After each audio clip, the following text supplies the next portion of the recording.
Well, this all started me working on the project when Buzz Willard said, "Hey, I got a great idea for a movie." I'm like, "All right, cool. What is it?"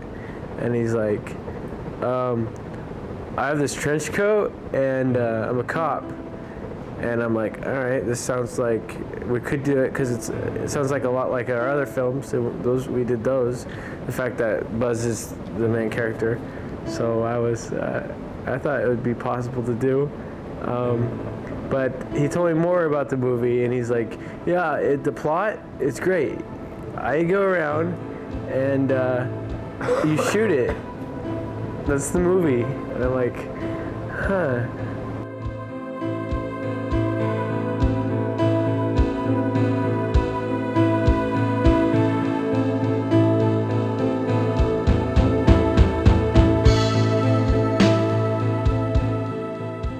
It all started with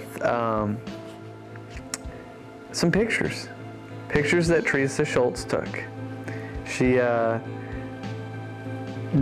a camera, and she's like, "Why don't you get in the trench coat?" which she happened to have also bought for me at the time. And she took some pictures, and I posed and kind of randomly just did some, positions and pointed a flashlight there and pointed a flashlight there, and she just took some photos, and I tried to light it, with some harsh light, just kind of playing around. And I had just seen the movie Seven recently, so that kind of had some effect on the, the look of it and nor feel, So, after taking those photos and them getting developed, I showed them to Eric. One time during church services, I'm sitting there, he passes them over, I'm like, "All right." He's all, try to put them together so they make a story." I'm like, "All right." They're all the same, so you can't really do anything with it. And Eric was like, "Whoa, all right then, these are just pictures." I go, "Yeah, but these pictures could be a movie. Let's do it." So, but yeah, Eric saw the pictures, and he was like, "So you want to make a movie based on these pictures?" I said, "Yeah. I'll come up to Mom and Dad's house," which I wasn't living there at the time, so Eric was, though. And Mom and Dad were leaving town for a while, so I said, "We'll come up, me, Teresa will come up, and we'll shoot some scenes in the house of me just looking through the house." I don't think we even knew what he was searching for at that time, even. And it really started from that right there. That was it. Eric's like, what are you gonna do in the house?" I'm like, "I'll go around with a flashlight and I'll just look around the house, and might fill up the house with some fog, give it an eerie feeling. The lights will be out, and that's what we'll shoot." And Eric's like, "Well, how's that a movie?" And I said, "Well, we'll shoot other stuff to go around that to make it become a movie." I don't know, Buzz just came up with this idea. Let's shoot a bunch of scenes. And you can have the great challenge of trying to put them together into a story. What a stupid idea.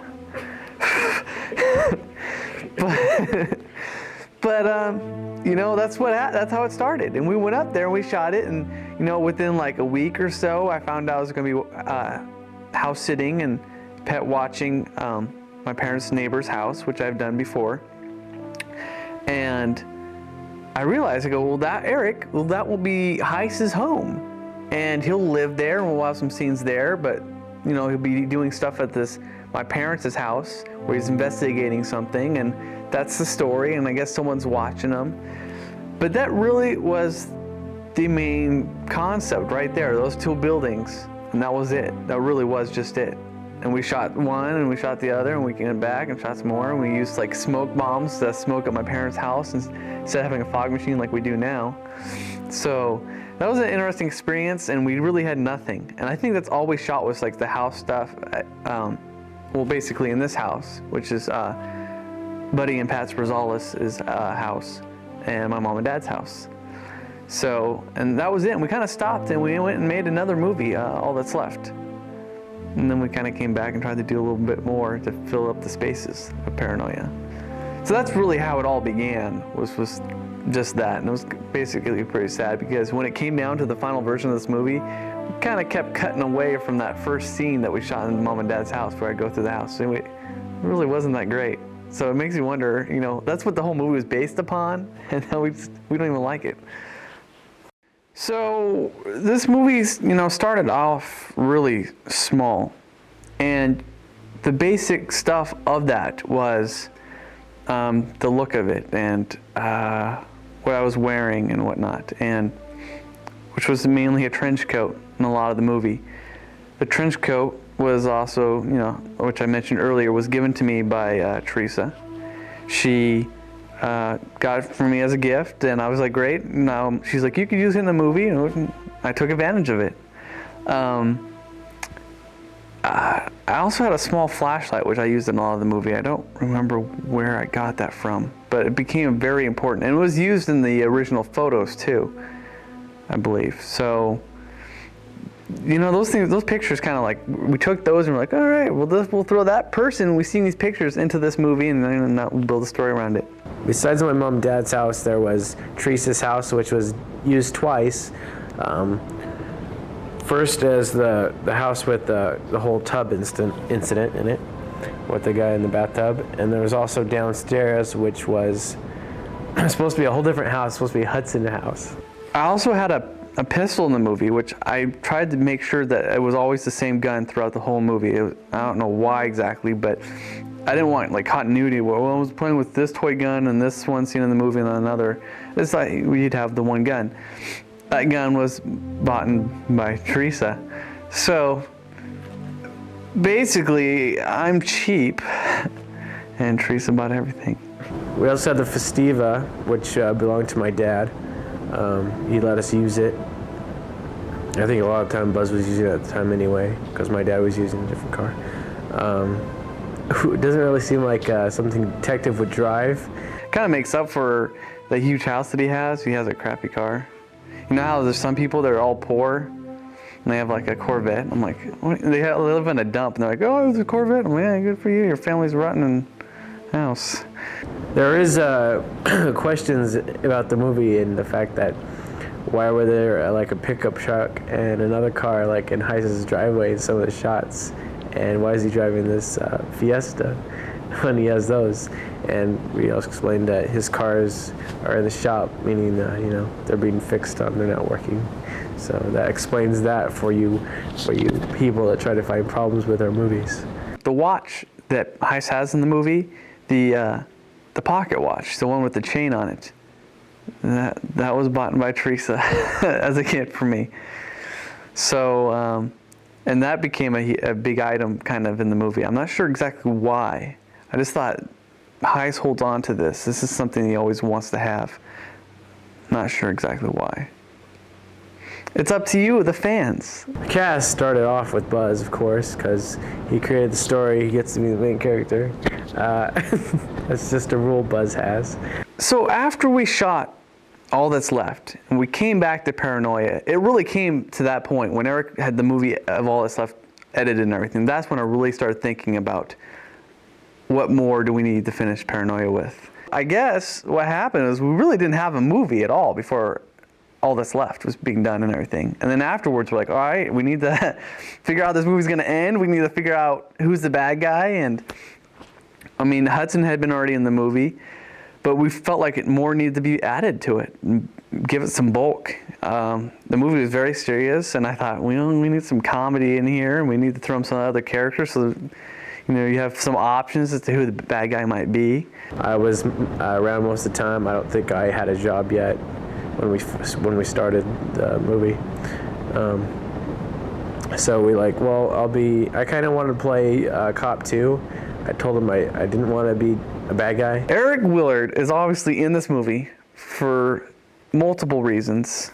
It's mainly because I have easy access to him. He's my brother, and he really is the kind of half creator of everything that goes into the movie. So it's obvious when you come up with stuff, it's easier for me to tell Eric, well, can you do this? Can you act this?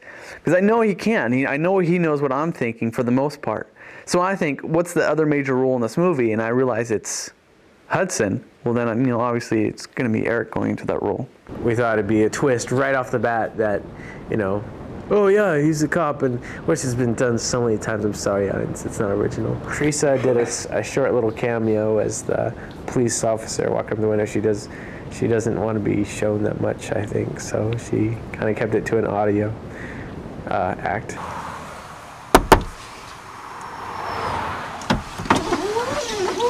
Sorry. You were going a little faster, weren't you? Josh Prusha. I'm trying to think of why we decided on having him. I believe it might have just been the fact he was the only one around at the time. Scott was in Cincinnati, and Josh was living with his mom, shoveling horse crap. I was at my mom's house, and I was raised on a horse farm, and we were working with the horses, breeding horses, and I got a telephone call from Eric Willard asking me if I wanted to be in one of Buzz Willard's films. And he started telling me a little bit of the story, asked me if I'd be interested, told me I wouldn't have a big part, and I said, yeah, I'm interested. And so we set up a meeting place, and we started talking about it, and the rest is history. And he had done some other movies, like when we were young, and he said he was all for it. So what was great is he didn't have a car, so he had nothing else to do. So I thought this was a great opportunity to make a movie, spend some time with friends, and get out of cleaning horse. I did remember coming up with Eric. Eric and me were discussing some ideas, and I said, we really need to give them something that will stand out and make these scenes interesting, and give it an interesting twist. And it all came about with just me playing around with a pen. And I kept thinking about cigarettes, actually. Give a character some edge. And what if he had something else in his mouth? And I thought, well, a pen. He always has a pen in his mouth. And I told Eric, and I said, well, what if he put it in the blood and he wipes it off and puts it in his mouth? I thought that would just be hilarious. It just seemed really dark, humorous to me, and I love that. And I didn't want to ever really talk about it in the movie. Just have him do it. That's really where the character of Colton started coming about. That was his first scenes, was in the bathroom. And that's where it started really. That's where it branched off from. That's where you realize who Colton was. I think in some ways, Colton and I act alike, my character, where sometimes we don't care what others think, other than the ones closest to us. Somebody could say, you suck. Okay, so what? You suck too. But how are we different? I think Colton is more about himself. He's real egotistical. He thinks he's, badass. He thinks he's top cop. He thinks his stuff don't stink, and everything. And myself, it's like I put my family first. I put my wife first. I put my stepson first. And then it's like, okay, what does Joshua want, or what does Joshua need? And I think in my character in Paranoia, it'd be about, Colton first, Colton second, and Colton third, and then wife and kid. Eventually, I started watching the Rosales' house again, and it's kind of weird how that happens, but it must have been pretty soon after All That's Left, I guess. So we were able to go back and go, well, we need to shoot some stuff here, and we got Josh and shot some scenes here with them. And it's kind of interesting how that worked, because every time I had to watch the Rosales' house, I'm like, well, we got to shoot some Paranoia stuff to finish our movie. So, we'd have to get Josh over here and work some things out. This is such a low-budget film that the actors had to provide their own wardrobe. Never worked in a movie like that, where you had to bring your own wardrobe clothing to the set. So I brought this this vintage 70s or 80s suit my dad used to wear. I hate you. No. And so we brought this. I brought this suit in, and it was a gray suit, pinstripe suit. And actually, I wore it, believe it or not, to my junior prom with Cheryl Sprinko.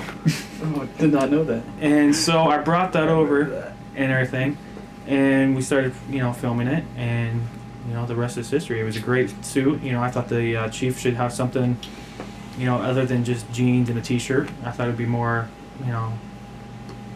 Tell you what, the suit was a lot, it was a lot snugger than I was used to. Maybe I gained some weight and everything. And falling in the mud over and over and over again was not fun. It was cold and wet a couple times, but you know, it was a good suit. It served its purpose. It was, you know, just exactly what the movie called for, what it wanted. So the rest is history. An issue with working with some of the actors is sometimes you just can't get them, or something comes up, and that is a huge issue with making our movies. Josh lived out in La Center, so we had some issues with trying to pick him up. I mean, it wasn't a big issue, but I had to go out there, and you know, that was a lot of time to go out there and get him. And we took advantage of that though, because the town was kind of interesting looking, and there's a bridge nearby, and I thought, you know, let's just take advantage and shoot some scenes out there, which we did. And we shot a scene where I pick up Hudson, and we have a good little conversation, and we drive over a road. And I remember it was kind of cold and wet that day, and we dropped Josh off on one side of the bridge, and we're like, just videotape, Josh. Can you just tape us as we drive down this thing? And you know, and Josh actually did a great shot. I mean, it was really smooth in it. And Josh never really handled the camera before, I don't think. I was living in Ohio when they started filming Paranoia, so I wasn't that involved with it, which was kind of weird. It was the first movie I wasn't involved in. And they wouldn't really tell me anything about it. When I'd call Buzz on the weekends or whatever, I'd always tell me it's a secret project they're working on. He wouldn't really tell me much about it. And so when I came home, they showed it to me, and then it was pretty much finished at that point. But then it was in the winter when I was up there, and we decided to shoot some scenes because we always like shooting in the snow, just added stuff. And we were messing around in the car, you know, doing cookies and everything, filming it. And then Buzz dressed up as Heist, and I got in the back with a mask on and choked him, and then it ended up being in the after the credits, I believe. Also, my audio was in the movie. That was somewhat more of an original thing. There's a part in the crime scene B where Buzz comes in and asks where, well, he says, "Hey Scott," which is supposed to be Officer Scott, that's the last name. He asks him where Colton is, and I think it was just Josh's back in that shot, if I remember right. Am I right? And so then they put my audio over it later. Scott, where's Colton? Yeah, he's back down the hallway. Thanks. On the DVD, they're adding all these new scenes, night scenes with the gunfight, new conversation scene, all kinds of stuff. And Buzz decided to flesh out my character a little bit, which I just had a voice at that point. And he decided to make my guy this just no emotion, boring, worst character in the world, really. The one person that's seen it besides us crew was Eric's wife, Clara, and she hated me, which is fine, because that's just the character Buzz wanted me to play, so I did. When you watch it, it's just me, I'm just like this. We got Zoom to be in the movie because we needed more characters for you to suspect as the killer. It's I like to compare it to Return of the Jedi when Yoda is saying that, was it Yoda or Obi-Wan? I forget. Saying that Luke had a sister, and how many girls are in the Star Wars movies? I mean, it's kind of obvious. So we tried to get as many people as that are possible. So Zoom helped join us for one scene, I think it was, and then we had him go up in the attic for the original, and I don't know if we're going to have that still in this new one. So he just played as a neighbor. We just needed another name to throw out there. His name at the beginning credits. The only reason it was there is to help make people think he was a bigger cast member because his name was so big in the beginning credits. Just so people go, oh, this guy, Zoom Hamilton's in the movie, maybe he's the bad guy. Just to give people options. You don't want to have credits that go, Buzz Willard, Eric Willard. Who's the bad guy? It's not Buzz. You know, the one thing I realized with working with Buzz as a director is sometimes, you have to take 10 or 20 takes. And when Heist, comes to see where the crime scene is, and I'm actually going to the bathroom, the one take that we kept having to redo and re-over and redo and redo and redo was when I would come out of the bathroom and open the door and zip up my pants and flush the toilet and walk out, and he's like, you want to show me the body? And we'd turn around and go back into the bathroom.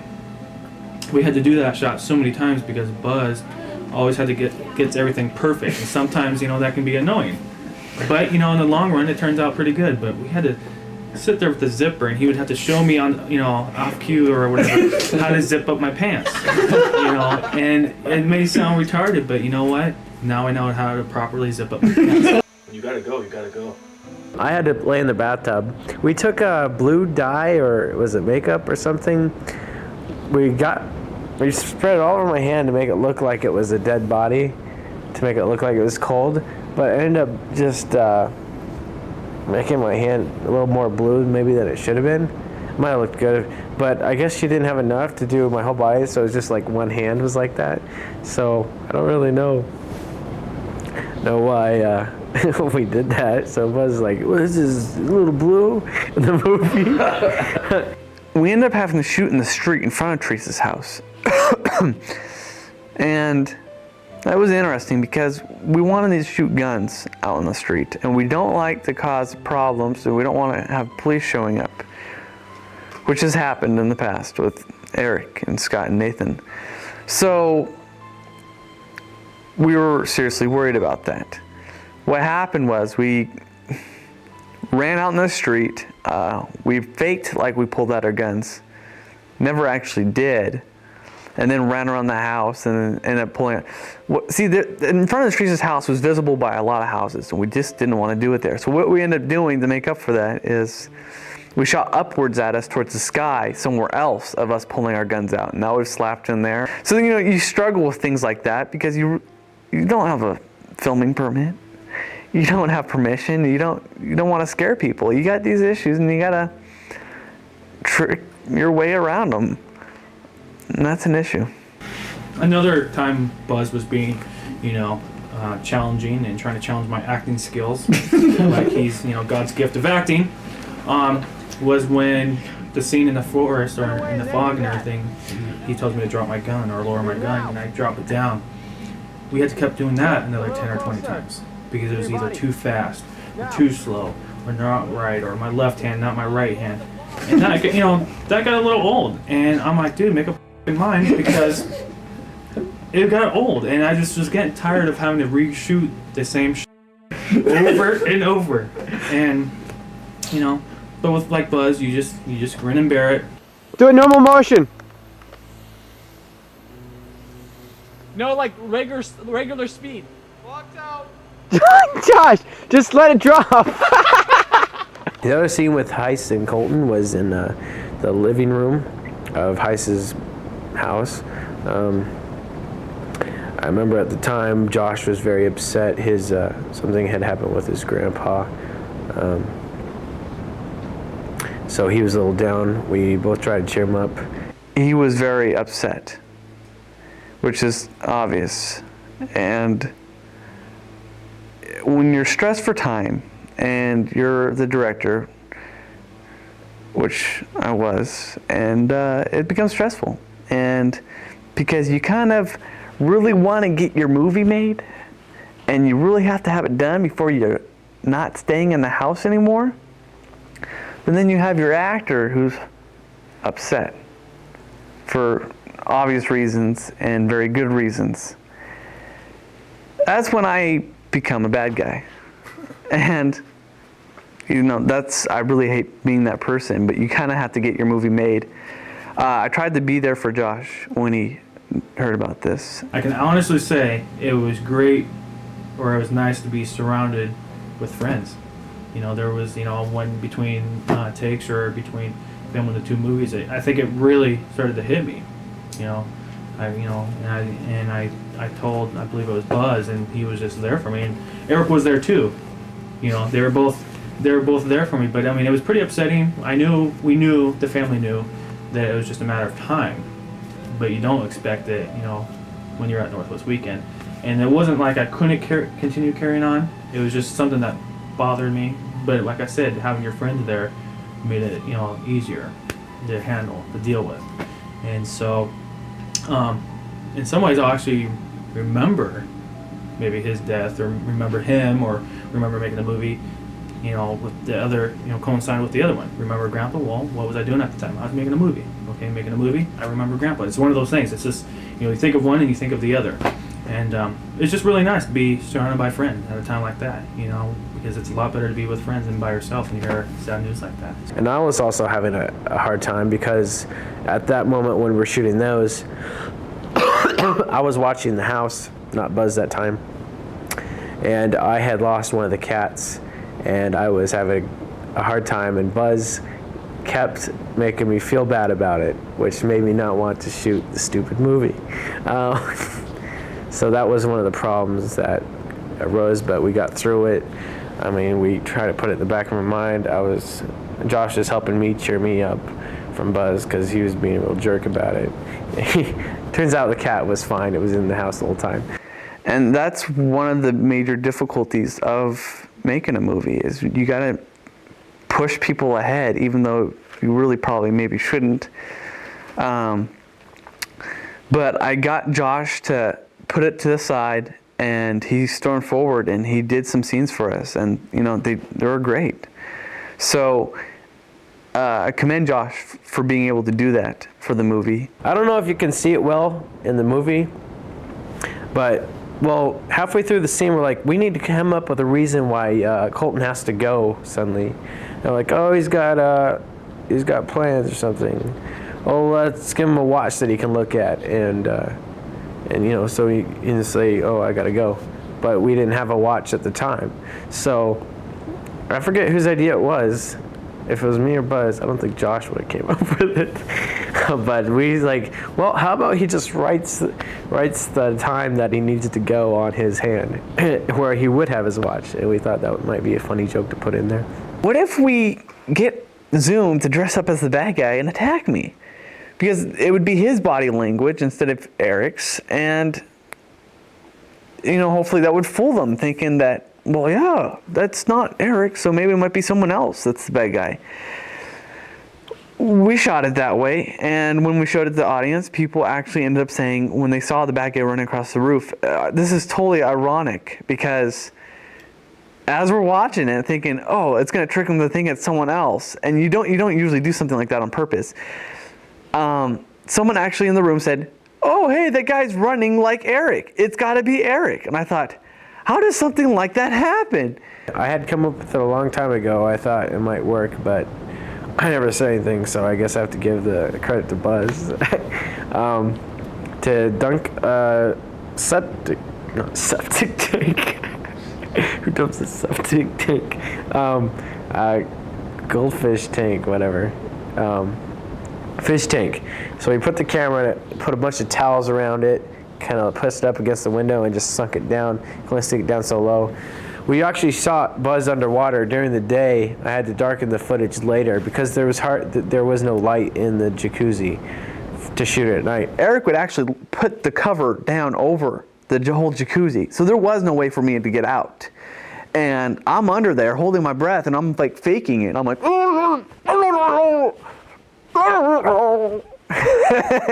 and Eric, would be like, oh, well, Buzz is acting. I hope he's not really struggling for life. And Teresa panicked a couple times. She thought I might have been actually, swallowing the water, and she thought I was going to drown. It really kind of freaked her out, which made me feel good because it made me realize that maybe it would be good in the movie.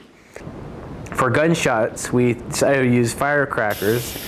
It was very late at night. We hoped nobody was having a problem. I think halfway through the shoot, we heard some people sneaking over to see what we were doing because we were lighting off firecrackers in the middle of the night.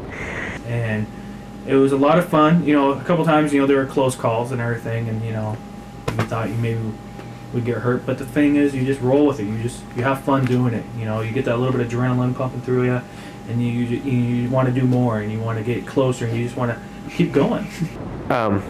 Putting the fireworks by their heads and places like that was scaring Josh and Buzz. I didn't know that at the time, but I've been told recently, as of now, that it kind of freaked them out because they were going off right next to their head.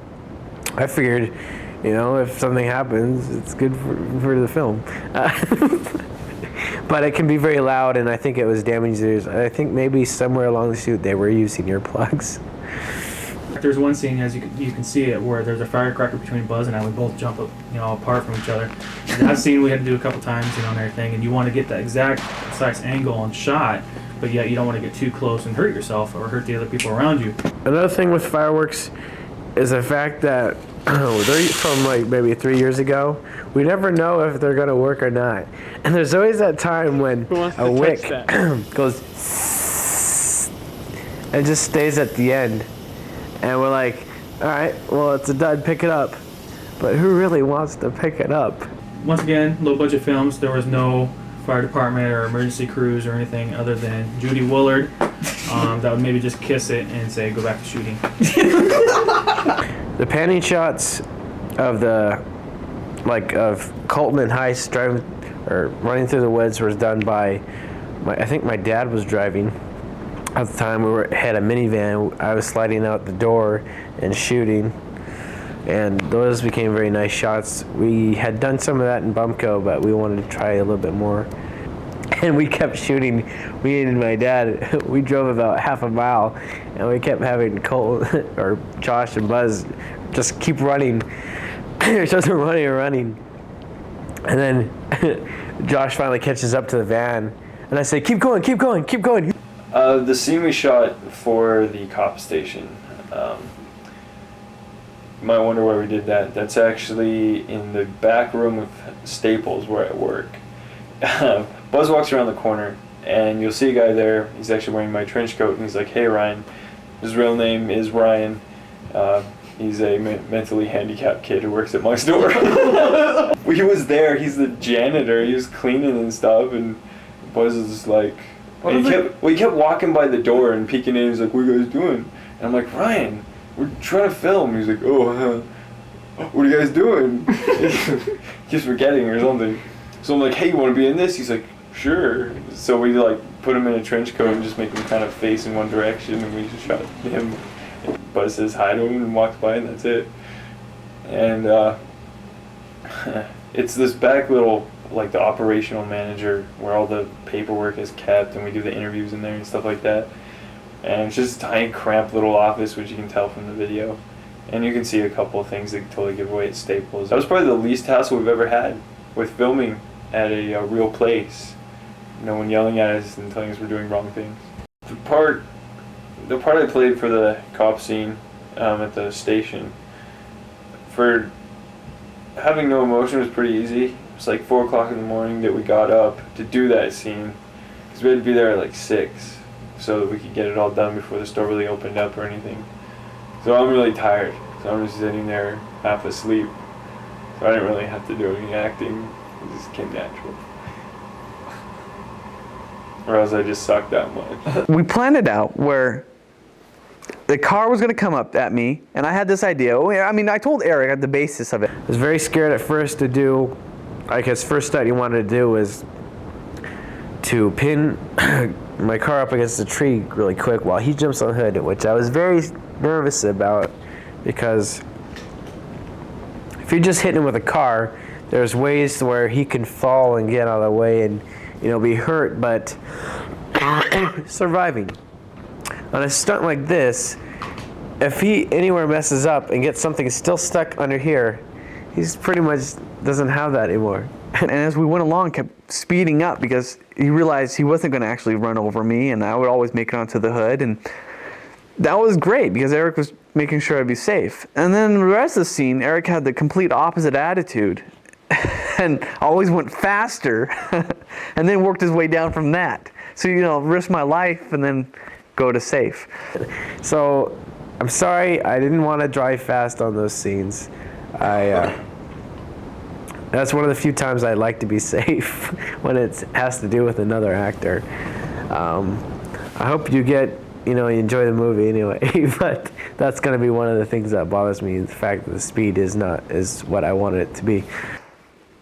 Eric kept telling me, it's got to be realistic. He'd be driving fast.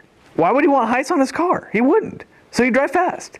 So Eric drove fast, and what happened was I ran, And as Eric was coming out, I'd grab onto that back fin on his car. And as soon as Eric heard my fingers go, he'd go and gas it. I mean, seriously, Eric would just gas it fully, and I'm hanging on, and it lurches me, and there's no time to let go because I would land on my face, and you can't. And hanging on was not a great option either because I ended up just kind of getting dragged. And we did this several times where I barely was able to hang on the back of the car. And so we did a take where Eric's driving, and I'm like, all right, this whole bushy area seems kind of soft, Eric. It's on a corner. Why don't you just kind of go fast around this? Not too fast, Eric, but kind of fast, and I'll fling off the top of the car into the brush. Well, we have video of this, and you see me go towards this, and if you watch the video carefully, you'll see how my legs, my whole body, my back part of my body goes off the car, my legs and everything, and you can see, I'm planning on going off, and I suddenly realize Eric is going unbelievably fast, and I'm not going to live through this whole ordeal. And I pulled tighter, my legs whipped right back onto the car, and you can see me fake for a moment. So it's just kind of funny. And about that time, I realized I'm not going to fall off the top of the car because Eric's going to kill me. So we decided to go on me going on the hood of the car. And we shot some shots of doing that. And then my dad showed up and said, hey, boys, come over for dinner. Oh, well, Dad, we can't. We're shooting the scene. Help us. And so Dad got the camera, and he started shooting a video of me landing on the hood. And I said, well, this is it, Eric. I need to come off. Here's some dirt right by Dad, soft dirt, because the road was actually cement and everything, or asphalt. And I don't want to land on that. So there's some soft dirt on the side of the road. I said, Eric, you go around this corner. When you get towards the soft dirt, kind of just get right near to the edge of the road so I can land in it, and then turn off and go kind of slow so you can do this whole thing safely. As I do it, I go on through the hood as Dad's shooting, and we're driving closer to my dad. And next thing I know, I'm going off to the side of the car like I was supposed to. And next thing I know, I'm like hanging. It went so fast. I'm hanging on the side of the mirror, and I'm holding Eric's windowsill a little bit, but not much else is hanging onto the car. I remember looking at Eric, and I think in his eyes I saw a killer. And next thing I know, I'm just flying through the air. What? I'm nowhere near the dirt. Where'd it go? Oh, it's over there. What? Oh, asphalt. Great. I'm going right at it. And then, I mean, it went so fast. I'm hitting it on my knee. I'm bouncing up in the air. I'm landing on my... If it weren't for my trench coat, I would have been... this whole side of my body would be a scab right now. In the end, you get a classic. Okay. Let's just get this out. All right. The base of this movie was there is no script. There's just scenes. They gotta be put together. Eric hates me. Try to imagine this movie as a big jigsaw puzzle, as Buzz likes to explain this anyway. He says each little piece is a scene, and then you take these scenes and try to get them to fit together into a movie that is interesting. Now it's really hard to get one of our movies to be interesting in the first place, but Buzz wants me to do it with a bunch of scenes that don't even qualify as good. Eric's the editor, and he had to put this slop together. He had to mix the carrots and the peas with the mashed potatoes, and this is the movie. It's funny because I think at one point I might have explained the movie to Eric like this. I had the pictures that Teresa had originally taken, and I showed the pictures to Eric. I said, look, here's different scenes of the movie, and then when you kind of put these pictures together, they kind of start making scenes, and then the whole string of pictures together makes a movie. So that's kind of what we're doing, Eric. I'm shooting a scene here, I'm shooting a scene here. Put it together. Make it work.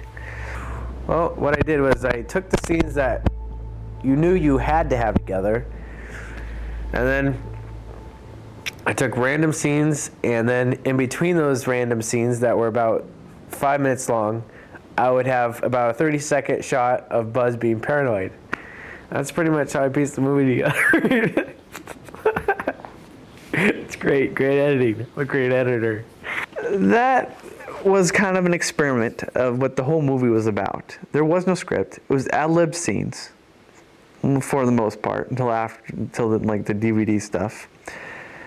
And I don't think Eric cared for that because it drove him nuts, and I could see why, because it didn't fit. And there were scenes where we shot two different scenes. Let's just say, for example, Hudson comes over, introduces himself. We sit down, we discuss the crime scene, we try to figure out stuff. Okay. Then, because we're morons, we don't know what we shot yet. We're jumping around just shooting random stuff. We go to my mom and dad's house. We go to my mom and dad's house, and we shoot Hudson and Heist going over the crime scene, going, okay, so this is what happened. So yeah, like Hudson, you remember when we were in my house and we talked about this? Let's talk about it some more. I mean, when I watched the footage, I'm like, what were we thinking? We're talking about exactly what we talked about when we were in the house. What a waste of time. He took a whole day and shot like 50 shots of him, 50 takes of him just acting around the house, being paranoid. And I was like, yeah, it's great. Oh, I got the movie together, and you want me to throw these in where? So I kind of just spread them throughout the movie. I think during those times, I really wish Buzz had a job, because him having the camera all day wasn't a good idea. Piecing together the special edition has been kind of, I don't know, difficult, because there's so many little scenes we tried to add. Just the stuff with Colton's character, if we've gotten any, and then Heist and Hudson both have had scenes, and it just seems like we keep having these little tiny ones that we'll miss out on that we have to go get later, or that we'll suddenly dream up and go way out of our way to film this 10-second scene, like the scene where I'm in the woods after the gunfight. We had nothing else to shoot. There was no reason. We drive all the way up to Buzz and Eric's house and shoot in the woods for that, and that was it. Then we went home. So it's just been like that, piecing together this final version. Just seems like taking longer to do this than to film the actual movie. So that was an issue with the whole. That's kind of what the whole movie was like. Basically, you had to make the movie play out, because we shot scenes with the idea of what the basic plot was, and you had to make it work. You know, Josh would say lines like, "Well, Buzz or Heist, they figure out that they found the killer on the bridge off the 31st," and you know, Josh ad-libs that. Next thing you know, the whole movie's got to connect to that. You're like, so wait, they found a killer on the 30th. Wait, he drowned himself? I mean, you don't know. Josh says this, and then you got to make it work. And when I'm putting the DVD together and working out the new scenes we want to make the whole movie fit together better, I'm watching the movie and I'm writing notes, and I'm like, Josh says a killer is found off the bridge I'm like, what? What? I'm like, where does that fit in? You know, and that's when it becomes interesting, because I have this movie now, and I'm finally actually going to write scenes, and I have written them, and I had to write in there why that was there. Why did Josh say that? And it kind of adds a backstory to it and everything. But that's what the whole process of the movie was. You got these people saying random stuff, ad-libbing, and you got to work for the next scene. The scene, by the way, you shot yesterday. So it doesn't work. That's tough. But in the end, it gave an interesting feel to the movie. You jumped around a lot. There wasn't very many special effects in this movie, actually, surprisingly, because usually our movies are effects heavy. Doing the visual effects, I have nothing to do with them. Firecrackers were handy for me on the visual effects because, well, I was able to, some of them I'm able to take out the flame or image or whatever and paste it over a gun, which looks way better than me drawing them in. So I was able to do that in some of the shots, which was great. I I remember when Eric was showing me some gunshot stuff of like the kind of new footage we had done with Josh and me in the woods. And there's one action scene. I remember I told Josh, just run towards the bad guy in this grassy plain in the nighttime and just jump through the air firing. And it'll be like an action thing, something Colton would do because he's kind of crazy. Well, Eric shows me the effects stuff, and Josh is like running, and like he knows bullets are coming at him. And as he's flying through the air, the ground's like a machine gun fire is like running across the ground, and Josh is flying through the air. I was like, man, I never pictured that shot being action-y, you know, like a super action hero movie. And suddenly it was. And I thought, this is great because it fit with Colton. And it was only in that one shot, but I just think it was hilarious how Eric's effects would actually add another dimension to the movie. Well, on the car chase, when Buzz is chasing the car, there was 2 different techniques to going about that.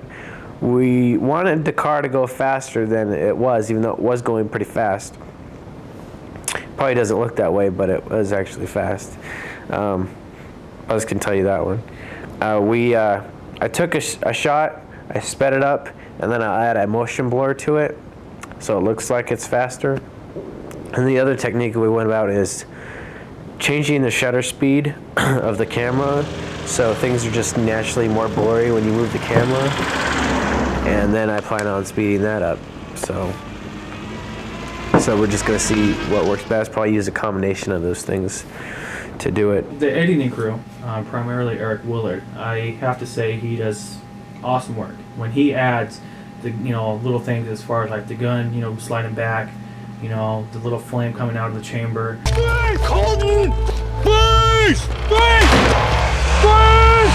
One of the parts we're shooting for the DVD, there was this last shot I wanted to get where Buzz comes out on barefoot with the cops showing up and everything.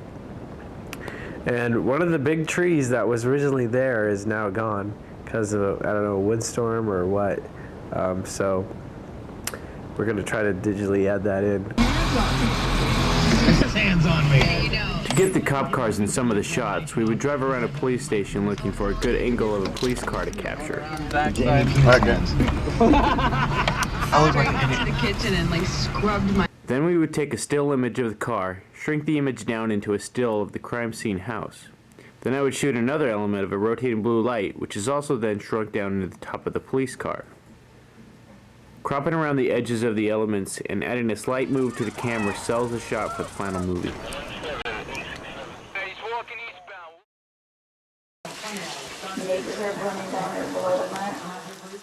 At the end of the movie, Hudson is shot and blood is shot out of the back of him. Originally, firecrackers were going to be used but were unavailable at the time, so they had to improvise.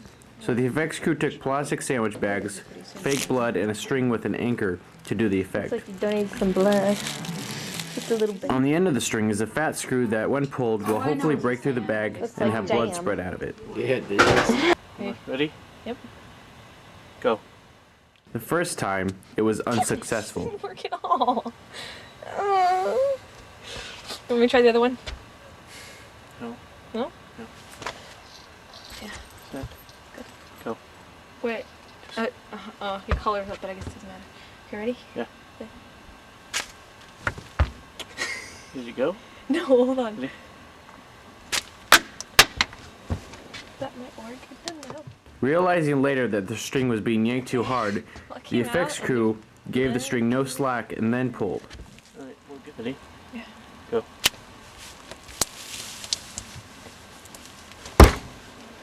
Alright, Dom actually looked good. That one was awesome. Oh, sick. No!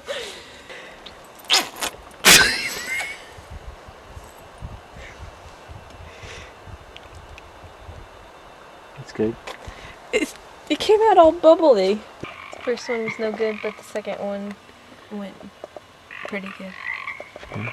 Originally gonna have to use fireworks, but we couldn't, so we had to resort to string and plastic bags. Strings were later removed in post-production.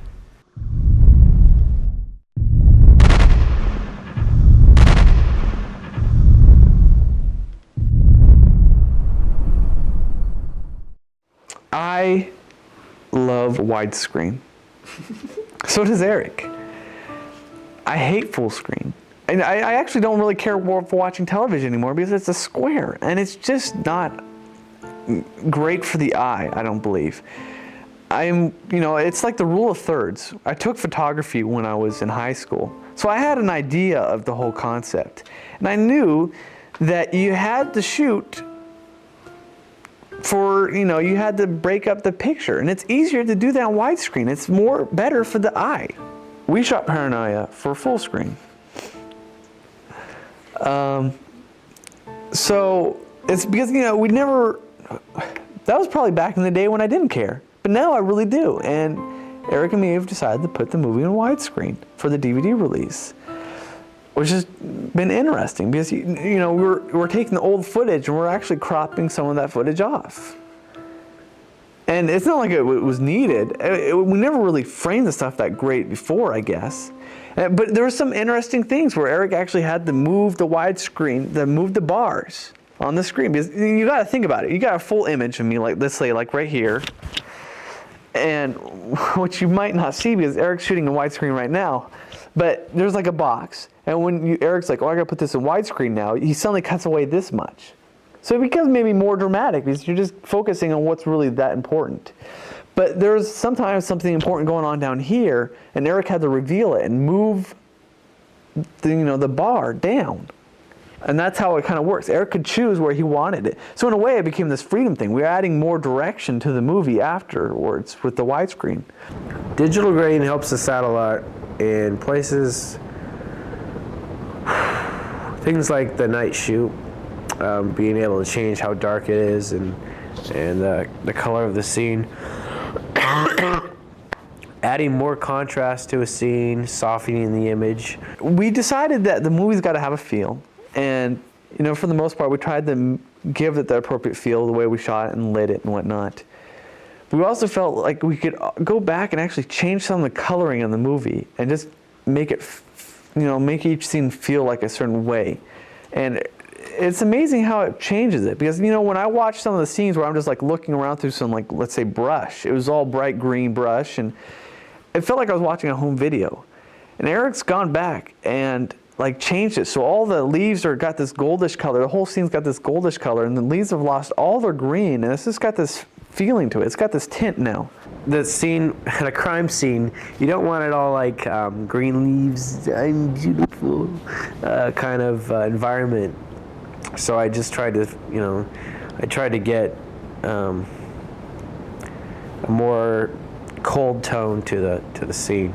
There's a scene which we shot first where I come from the kitchen after I get my drink. I come out here and we were both working, or I was working until like 2:30, and the sun's going down really early during the winter. And this is the only time we have to shoot these last shoots. So we had to shoot it. The sun just went down like that. And we ended up having the scene go into the night. And the scene changes drastically about how bright it is. But what we had to do is the scene before that, where me and Buzz are just sitting on the couch before I get my drink, I've had to change the colors so it looks like it's slightly getting darker. And so it looks more like the scenes were shot on the same day, at least. But they were shot probably within 3 weeks maybe of each other, or maybe a week. So this movie was actually the first movie, ironically, because originally we wanted to be realistic lighting in this movie, that we actually ended up doing the first fake lighting in the movie. When we were running through the yard with Josh, we had fake lighting. We had a lamp out there, and Josh and me were running up to the tree, and we had this lamp just shining on that tree. And some people might notice it, but it's basically the same tree that we keep running up to and that. So that was kind of funny, but that's how far the lamp could reach, and that's how we shot it. And we kept shooting the tree from different angles so that we could, make it look like it's different trees that we're running up to. But that was the first fake lighting. That led us to doing it in All That's Left. because that's when we decided to do fake lighting in that movie, and we have some night scenes now in that movie that are all fake lit, which made those scenes better. And so it was interesting. We learned now that can be okay. The sound effects in the movie was kind of funny because Eric used, for the gunshots, he used gunshot sounds from video games. So that's kind of weird in a way. Because, you know, you're kind of stealing the sound from someone else. And not only are you stealing it from someone else, you're not like getting it from a movie or anything. You're taking it from video games. I'm not exactly sure why. For the DVD release, Eric's changing the gunshot sounds to sounds we've gotten. I used some of the firecracker sounds for our gunshots, and I just used a combination of shots that we were recording for this new movie we're making, Paid with a Dime, which is a military type movie, and we went to Scott's grandpa's place, and he lives by a field, and his grandpa owns a lot of guns. And we just, the only reason we went out there was just to get audio samples of gunshots. And we went out there and shot shotguns, shot small pistols, big, I don't know the technical terms.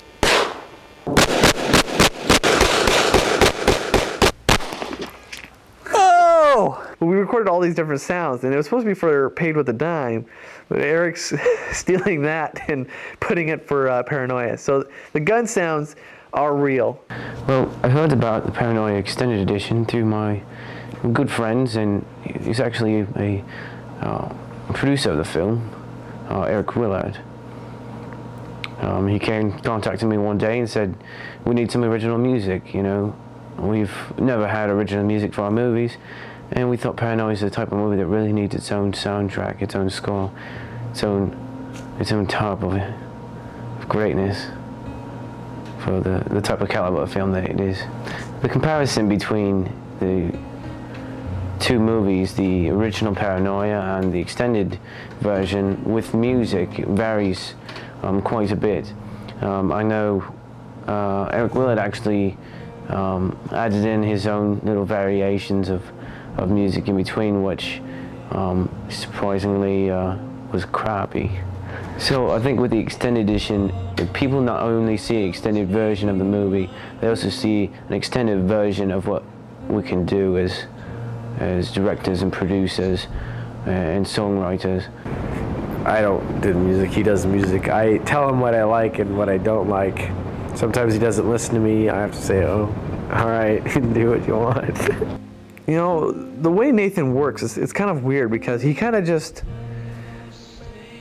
he watches the video and then just plays the piano as he's watching it, and there's no preparation. He doesn't remember at all, because Eric will, because I've seen the behind the scenes footage of when this happens, when I've also walked in on them taping this stuff, is Eric will play a scene and I'll watch how Nate's all like playing the music and does some good stuff and then fumbles around a bit, and then Eric's like, well, that takes useless. So when it's done, I see Eric kind of plead with Nathan. He goes, Nate, can you do that again? That one part was great. That when the guy jumps out and then you have that music, that was great. Can you have that good part and then kind of do this? And Nate's like, well, I don't know what I just did. Oh, I can't reduplicate that. The magic was there and now it's gone. I can't reduplicate the magic. It's once in a lifetime thing. and Eric just like looks at Nathan and just goes. It's funny because Eric is pretty frustrated because it's like, what's wrong with you? You don't know, you just played a tune. How can you not know what you just did? Nate's like, well, I was just kind of going when I watched the video. He doesn't pay, I don't think Nathan even pays attention when he does the music. Well, I actually don't write music, I play it. I have no knowledge of notes or keys or graphs. I simply play by ear. I simply hear a sound, play it with another tone, and it becomes in my head a song. And it's hard to explain, but it just is in me, that ability to just put my hands on the keys and just play. without knowing anything about music whatsoever. So what's sad is a lot of good music that was probably done for a few seconds, it doesn't make it into the movie. Some of the music ends up becoming mediocre because of that. It's not really a slam, but it's kind of sad because you got some good stuff, but it never makes it because no one remembers what the notes were. So you end up going with a take where it was good all the way through, and since it was good all the way through, you end up using that music instead of the one that had great music and then got screwed up a little bit and you can't use it now. So Nate's playing, da-da-da-da-da, and Eric's like, oh, that sounds good, but hold on, let me turn the camera on, and Nate starts going, paranoid, you don't know what you're feeling, you're paranoid, and Nate's just doing this, because he would have done it anyway. And Eric's like, what's this you're singing about paranoia? So Eric sticks a mic there, and Eric gets a camera, starts taping Nate singing this. He's like, maybe I can use this somehow. This is all one take. Nate sings this whole song of paranoia, and this random lyric. He makes it up as he's going. And next thing you know, Eric's got this whole tape of footage, and Eric's like, oh great, can you do that again where you sing that one part where he's paranoid and when he wakes up and he's like, well, no, I don't remember what I said. I mean, I probably said paranoia in there a couple times, but other than that, I don't know what happened. I know I feel like playing some other music now. Being as it is all original, it's the first, score in any movie that we've done. So I think, being as it's first, I think it gives it some leeway from, maybe it's not that great, or as good as it could be, because it is a first and we are learning. And I think, later movies we'll be able to use technology, I'll get better at writing, we'll get better at making films, and I think overall the music will get better. And, I'll look back at this and I won't regret it, but I'll think of it as a beginning, as a start to what could become a great thing. There's so many issues. I don't think I could ever cover all of them in this documentary, my interview here. The problems that we have and why it takes so long to put together a movie. You got your jobs, you got to set up locations. But, so much time is put into the movie that you really hope someone will like it when it's done. And I remember when I showed it to my mom and dad, and they were like, good effort, boys.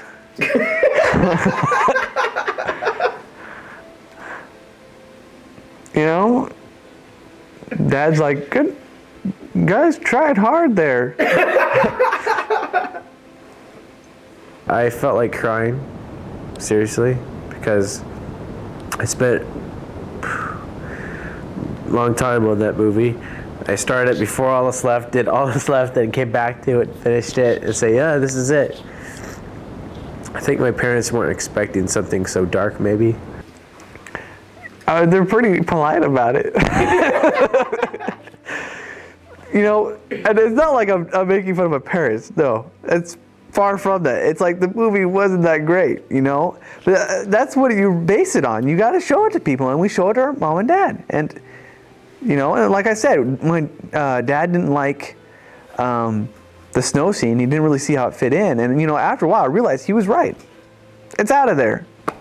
I was very down for a while because, you never want to hear something you work on for so long that people, don't like it. So that kind of went swirly for us. And after that, Eric and me got a little depressed and started not liking the movie ourselves. The way I look at it, you put all the blood, sweat, and tears in it, and if they don't like it, they can kiss your butt, kiss your It doesn't matter. Yes, it's nice when the audience likes it, and it's nice when the audience goes ooh and ah and stuff like that. But at the same time, you gave it your all. The other guys gave it their all. You're all working together. You're all trying to give it 100%. If the audience doesn't like it,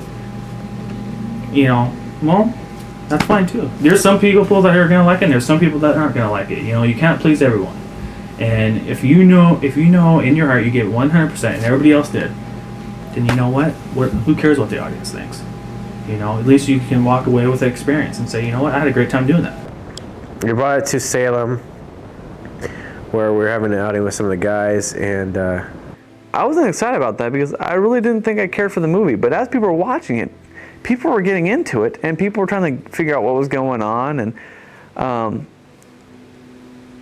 some people in particular were guessing who the bad guy was. I was going in and out of the room while they were watching it. There was one of the girls that was watching it guessed me right away, and she's all, "It's him, it's totally him, he knows where the glass is." Me and Buzz are like, we didn't want that to be totally noticeable. She ended up falling asleep during the movie and didn't get to see the end where find out who the bad guy was. So don't want people like that watching their movies. I think this movie was one of the best received by a lot of our audiences, and that was the original. So I hope all those fans that liked it the first time will enjoy it even more, and maybe we'll pick up some new fans. So the release was okay, which made us decide we want to go back and try to redo some of this stuff to make it a better movie, because we feel it had potential. We feel we needed to make it a little better. So we've been trying to go around, get some good scenes, reshoot a lot of the scenes, probably all the scenes of the movie that don't have Josh or Zoom in them, we probably reshot. To be honest, I haven't seen the movie from start to finish. I've seen bits and pieces, I've seen clips, I've seen a little bit of outtakes. Of course, I remember making some of it, and everything. But I have not seen the movie from start to finish. The director, of course, when we were done filming and everything, I was given a copy. He made the mistakes of giving it to my two sisters, and I asked for the copy and everything, and I never got the copy, and never got to see it. I hope you're pleased with how much effort we've put into it and trying to go back to where it all began here at this house and try to get a good product out to you, enjoyable. But making this movie, it was definitely a little darker than the NIPCO and On the Run and everything. But, I like that. I like the darker side. I like playing that darker side character, where there is a little bit of drama. It's not always like, oh, happy-go-lucky and comedy and everything like that. I like the, the real rough and tough and the gun scenes. I think anybody does. I mean, they like that. That's what sells movies. That's what puts people in the seats. I think this movie is actually a takeoff, in a way, of a movie called The Insurgent Among Us, where Buzz plays this FBI agent named John Selleck. I think the movie a lot is the same as Paranoia, and the fact that Buzz is the main character, and we're a bunch of side characters. But I don't know. I always thought it. And what's funny is in this movie, folders that were being used and stuff, like with the profile pictures or whatever, Polaroids, those were actually things that were used in The Insurgent Among Us. So that was very funny to me in a weird way. But this is like my redo of Insurgent Among Us, kind of, because it's what we were kind of going for back then, but we're more mature now. I didn't know who the killer was. I didn't know, here's 4 or 5 different people involved in this movie, and they all could very well be, the murderer or the suspect, and you're the chief, but yet, because there's other people involved, and you don't necessarily know all their parts and what they're doing and everything, because some days they're filming and some days you're not. You don't know. But the element of surprise is actually watching it, seeing it come together, see everybody, working like this. That's when you can appreciate it. That's when you can sit back and go, wow, that's cool, because I didn't even know that, and yet I worked on that project. And then, if you don't know that, then the audience watching it, they're even baffled even more, because they weren't even involved. I'm pretty satisfied with this movie, and I hope you're satisfied with this movie. And I think maybe you are, because you wouldn't be watching the documentary if you didn't like the movie. But I hope this documentary has been entertaining to you also, and filled you with information that was useless. Any last comments? Yeah, I was a bastard, saying I'd film and never show up. Wow. That was not fair to my friends or my cast and crew mates. And so I apologize. I'm sorry to everybody who's involved in making the movies, from directing to co-starring to editing, just anybody involved and everybody involved who I'd say, yeah, I'll be there, or whatever, and never show up or not even call. So I apologize. Apology accepted. No, Josh.